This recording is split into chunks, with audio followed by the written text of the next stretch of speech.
Episode 7 in the concussion series. And in this one, we're talking about, can a concussion lead me to experiencing double vision?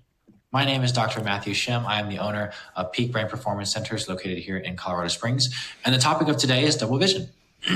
So in this article, what they found was that misalignment of the eyes results in diplopia, which is basically just a fancy term for double vision, because a target projected onto the fovea of one eye lands on the peripheral retina of the other. And the fovea is basically an area on the back of your eye that takes in all this visual information. So if you think about both of your eyes like cameras, in order for us to experience clear, crisp images, both of those cameras need to be looking at the same exact target at the same exact time.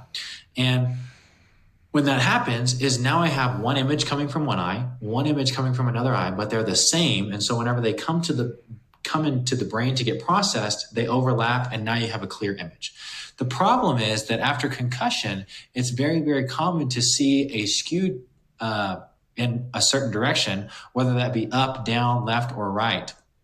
And what happens now is now you have one eye that's looking straight ahead, one eye that may be deviated up, down, left, or right. And now you have two separate images that are getting sent to the brain to get processed.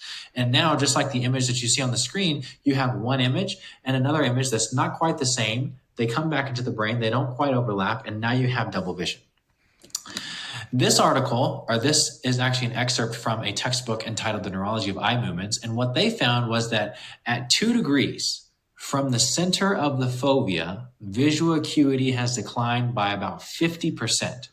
And beyond that, vision lacks fine detail. So basically what they're saying is that all it takes is 2 degrees for one eye to be deviated in a different direction relative to the other eye for your visual acuity to be declined by 50%.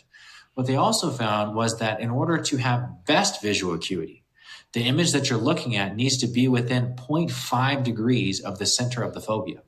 So I think this just goes to show how incredible it is that we are even able to see things as one clear, crisp image and not always see things as double, because there's such a small section for error when it comes to where our eyes are positioned in the orbit.